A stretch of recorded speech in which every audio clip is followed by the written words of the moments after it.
Hello दोस्तों, Excel की tips and tricks में आज हम देखेंगे कि कंट्रोल ई शॉर्टकट की का कैसे बेस्ट यूज करते हैं। ओके, अब कंट्रोल ई के लिए मैंने एक सिचुएशन क्रिएट की है। कई बार हमारे सामने भी ऐसे ही आते हैं। ये हमारे कुछ क्लाइंट्स हैं, उन्होंने ना इनवॉइसेस भेजे।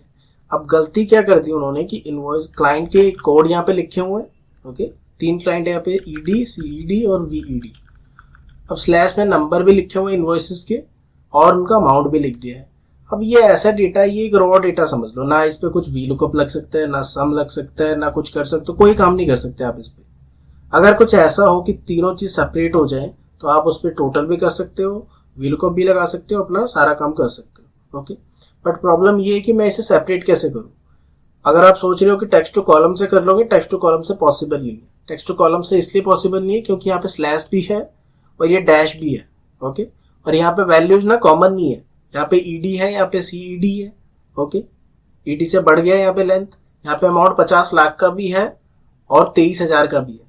तो टेक्स्ट टू कॉलम तो यहाँ पे फेल है। दूसरा तरीका, एक लेंदी प्रोसेस क्या करो, आप फिल्टर लगा लगा के मैनुअली सबको अलग लिखो। क्लाइंट नेम ईडी लिखो, फिर नंबर मतलब इनवॉइस नंबर 100, फिर उसका अमाउंट लिखो। ओके, सिंपल से ट्रिक बता रहा हूँ, कंट्रोल ई के साथ कैसे यूज करेंगे वो देख लेते हैं। कोई भी काम करवाने से पहले ना एक्सेल को आप उसे बता दो कि आप करवाना क्या चाहते हो।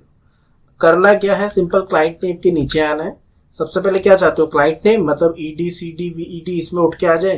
तो सबसे पहले क्या है, ईडी, तो मैंने ईडी लिख दिया। एक्सेल को मैंने बता दिया कि क्या भाई आना चाहिए, ईडी वीडी ये सब उठा लो। तो जैसे आप ईडी लिखोगे उसके नीचे कर्सर लेके आओगे, कंट्रोल ई प्रेस करना है, सिंपल कंट्रोल ई। जैसे ही मैंने कंट्रोल ई प्रेस किया, इसने सारे वेंडर के नेम उठा लिए, किसी को नहीं छोड़ा। सिर्फ क्या उठाए, कंट्रोल ई से क्या उठाए, स्लैश नहीं उठाया, नंबर नहीं उठाया, सिंपल क्लाइंट नेम उठाया। सेम इस पे भी करके देखते हैं। क्या चाहिए आपको, नंबर चाहिए। सबसे पहला लिखा मैंने 100, नीचे की तरफ आया, कंट्रोल ई प्रेस किया, आगे सारे नंबर इनवॉइसेस के। ओके, अब थर्ड हमें क्या करना है, अमाउंट। अमाउंट सबसे पहला अमाउंट मैंने लिख दिया 236। ओके, 000 लिख दिया, 000 नीचे की तरफ आया, मतलब एंटर दबा दिया और कंट्रोल ई। तीनों चीजें सेपरेट कर दी विद इन सेकेंड्स। ओके, अब ये कंट्रोल ई तो एक शॉर्टकट की है, इसका कुछ नाम तो होगा।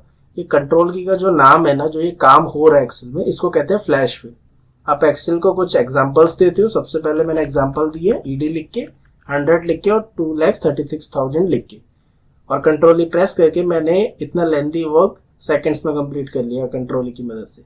अब मैं इस पे वीलुकअप भी लगा सकता हूँ, इसको सम भी कर सकता हूँ, और मैं अपने रिकॉर्ड्स के लिए फिल्टर भी लगा सकता हूँ। तो ये था कंट्रोल ई का कैसे यूज करते हैं, बेस्ट यूज मैंने आपको बता दिया। कई बार होता है अकाउंटिंग में, अगर लाइन में हो तो ये सिचुएशन आपके सामने कई बार आ जाती है सेपरेट करने की।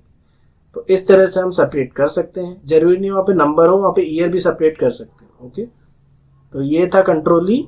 नेक्स्ट वीडियो में हम देखेंगे और टिप्स एंड ट्रिक्स एक्सेल में। तब तक के लिए थैंक्स फॉर वॉचिंग।